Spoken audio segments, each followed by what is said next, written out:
Assalamualaikum warahmatullahi wabarakatuh. Salam sejahtera untuk kita semua. Bagi yang menonton video ini dimanapun berada, mungkin pernah mendengar primbon atau larau. Kalau pernah mendengar atau tahu dengan yang namanya primbon atau larau ini, apakah penonton tahu apa arti dan maksud atau tujuan dari primbon atau larau ini? Arti dan maksud atau tujuan dari primbon atau larau ini adalah memberitahu permasalahan yang ada di dalam rumah tangga pasangan suami istri. Salah satu di antaranya saya akan memberitahu bagaimana cara menghadapi atau mengatasi permasalahan yang ada di dalam rumah tangga pasangan suami istri kalau nama awal suaminya Y dan kalau nama awal istrinya B. Dan saya juga akan memberitahu bagaimana karakter atau sifat anak pasangan suami istri kalau nama awal suaminya Y dan kalau nama awal istrinya B ini, dan bagaimana juga cara mendidik anak pasangan suami istri ini dan cara menghindari pertengkaran antara pasangan suami istri ini dan usaha pasangan suami istri ini. Nah, tonton video ini sampai selesai.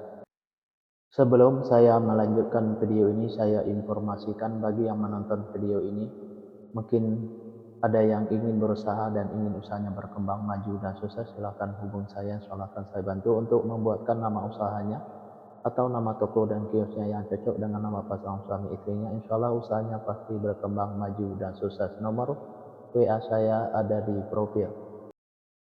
Baik, saya lanjutkan memberitahu karakter atau sifat anak pasangan suami istri ini dan cara mendidik anak pasangan suami istri ini dan cara menghindari pertengkaran antara pasangan suami istri ini dan usaha pasangan suami istri ini di fase yang kelima.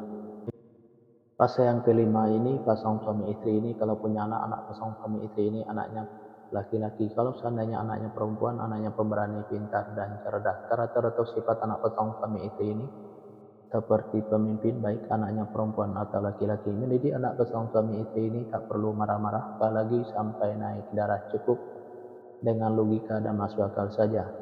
Insya Allah apa yang disampaikan anaknya akan menerima, baik anaknya perempuan atau laki-laki. Pasangan suami istri ini gampang tersinggung baik suaminya maupun istrinya. Untuk menghindari pertengkaran antara pasangan suami istri ini, kalau suaminya lagi marah-marah jangan diladeni, dan kalau lagi emosi jangan ikutin emosinya, dan kalau istrinya juga lagi marah-marah jangan diladeni, dan kalau lagi emosi jangan ikutin emosinya. Pasangan suami istri ini banyak godanya di luar, salah satu di antaranya kalau suaminya itu perempuan, kalau istrinya itu laki-laki. Biar suaminya tidak tergoda di luar, servislah suaminya dengan semaksimal mungkin dari A sampai Z. Kalau ada godaan di luar jangan sampai tergoda, karena yang di luar itu belum tentu sebaik suaminya yang sudah ada. Dan biar istrinya juga tidak tergoda di luar, sayangilah istrinya dengan semaksimal mungkin dari A sampai Z. Kalau ada godaan di luar jangan sampai tergoda, karena yang di luar itu belum tentu sebaik istrinya yang sudah ada. Pasangan suami istri ini, apa yang diusahakan selalu berkembang, maju dan sukses, dan apa yang direncanakan selalu terlaksana, dan apa yang dicita-citakan selalu tercapai. Fase yang keenam, pasangan suami istri ini kalau punya anak pasangan suami istri ini anaknya laki-laki. Kalau seandainya anaknya perempuan, anaknya pemberani, pintar dan cerdas. Karakter atau sifat anak pasangan suami istri ini seperti pemimpin, baik anaknya perempuan atau laki-laki. Mendidik anak pasangan suami istri ini tak perlu marah-marah, apalagi sampai naik darah, cukup dengan logika dan masuk akal saja. Insya Allah apa yang disampaikan anaknya akan menerima, baik anaknya perempuan atau laki-laki. Pasangan suami istri ini susah untuk menyimpan atau mengumpulin hasil usahanya yang didapat, bisa dikarenakan pasangan suami istri ini boros, bisa juga karena masuk ke rumah sakit atau dirawat di rumah sakit. Bisa juga ditipu orang atau dibohongin orang.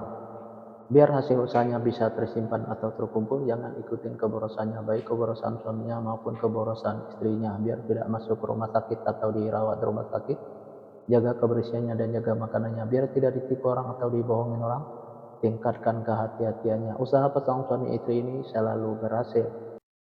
Fase yang ketujuh, pasangan suami istri ini kalau punya anak pasangan suami istri ini anaknya perempuan. Kalau seandainya anaknya laki-laki, anaknya gampang tersinggung, sensitif dan manja. Karakter atau sifat anak pasangan suami istri ini penyantun dan penyayang, baik anaknya laki-laki atau perempuan. Mendidik anak pasangan suami istri ini tak perlu marah-marah, apalagi sampai naik darah, cukup dengan dimanjakan saja, tapi jangan terlalu dimanjakan. Insya Allah apa yang disampaikan anaknya akan menerima, baik anaknya laki-laki atau perempuan.